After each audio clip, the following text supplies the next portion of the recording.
Next week, we're going to be organizing in Geneva the webinar in cooperation with the United Nations Human Rights Commissions on the privacy issues related with human rights.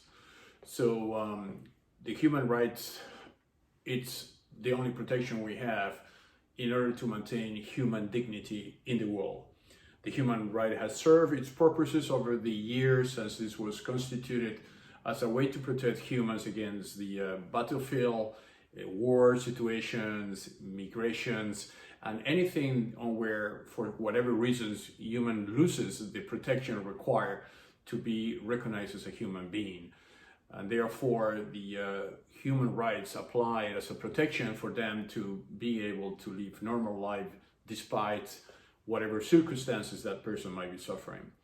So we don't have the equivalent on the internet. Humans are now also part of the internet, it's part of our lives.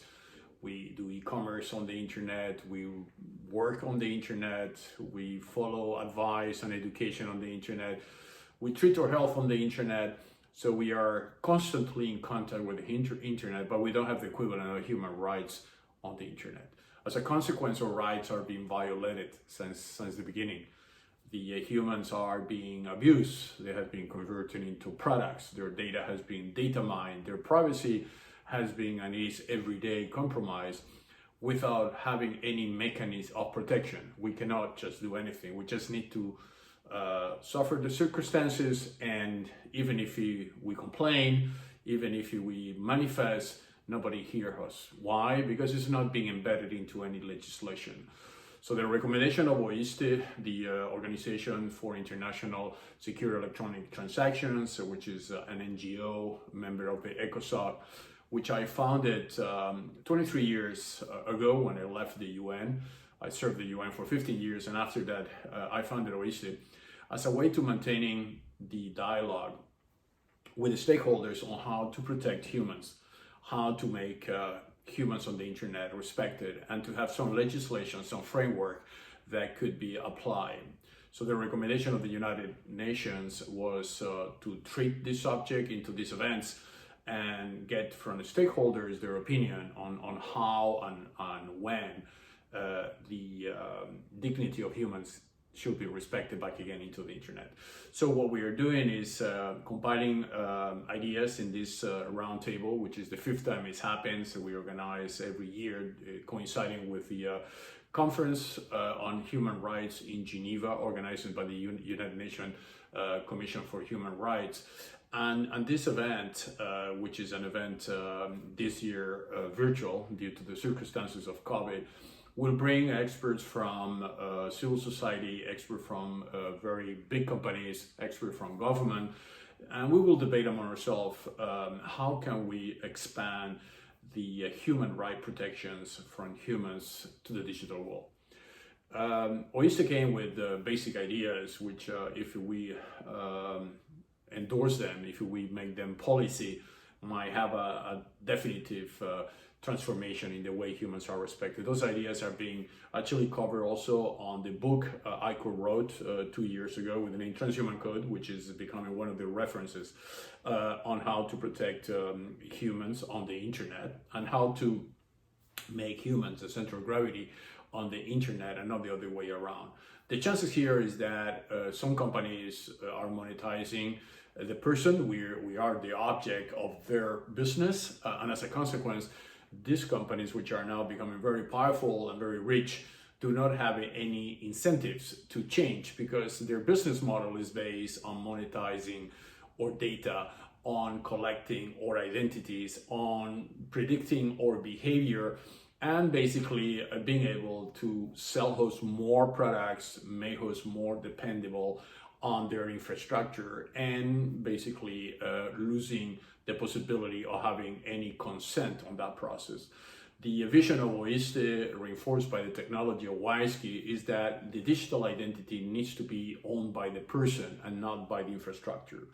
If the digital identity is owned by the person, then the person regains something which is essential, is the consent, which is the consent for me to let something happens with my data or let something happens with my identity. Consent is a very powerful right that we as a human use on daily basis. We give consent to our friends to come in to have a dinner in our house. We give consent to the postman to provide and bring the post to our houses. We give the consent to a friend that will come in only to spend a few hours with their kids at home. So that consent is provided with a time limit, and that when this consent has been used, is being withdrawn. So if I invite somebody for dinner, doesn't mean I'm going to invite that person for dinner every day of my life in my house. It's only once.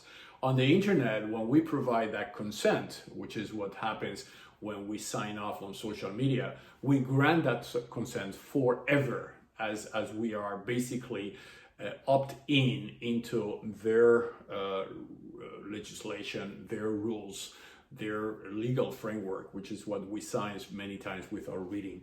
And then we realize that all our data, all our pictures, all our behavior has been collected, has been stored, and has been data mined by companies. The technology is becoming exponential. So that means, imagine in 30 years time. I remember when I started my career, computers were really very, very unsophisticated and not powerful at all. And in less than 30 years, we exponentially accelerated all the technologies where at that time were nearly science fiction technologies such as artificial intelligence, quantum computer, possibilities of data mine terabytes or petabytes of information per second using very powerful data centers and cloud. So this is the new paradigm shift which we are now living. Imagine in 30 years time more what is going to be the invasion of video cameras, the biometric recognition of people, the acceleration that has been created in this COVID environment where the societies in the world they are using the COVID in some cases an excuse for further surveillance of citizens by providing all kind of real-time information. And you walk in the streets and you're being filmed whether you have a mask or you don't have a mask, and if you don't have a mask you will be alerted by a artificial intelligence algorithm who will tell you to use your mask, otherwise you might be infringing the law. So this surveillance society then we are entering is only the beginning, and in that surveillance society or data or consent is daily after daily violated. So how we can do and undo this without just talking but just acting? And as I say, there is possibility of doing that. We have developed a technology like OISTE ID, which is a digital identity that you can issue and you own that digital identity.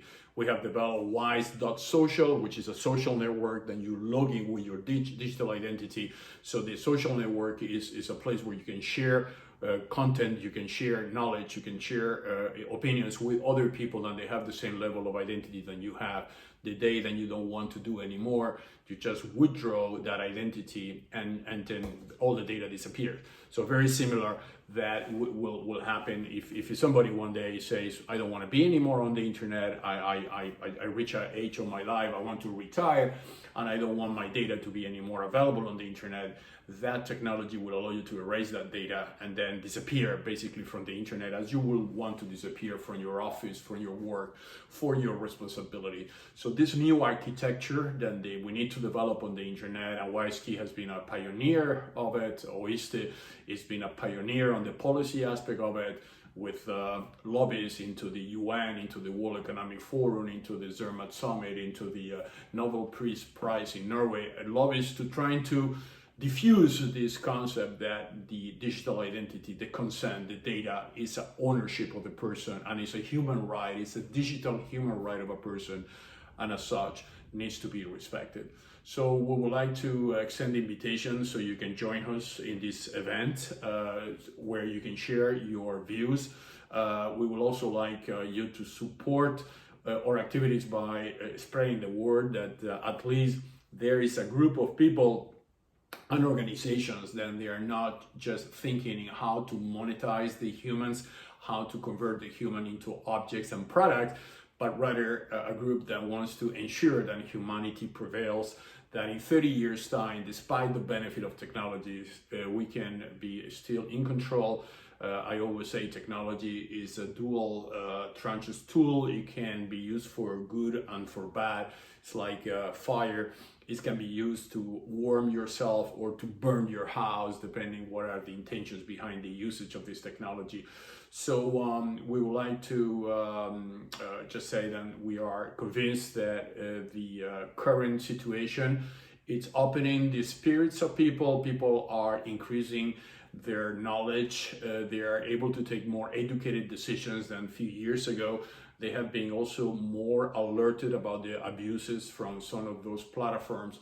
And we believe that this trend is going to continue. And we have a really strong hope that humanity will prevail, and humanity once again will be able to master technology without letting the technology to master us. Thank you very much for your attention. All the best.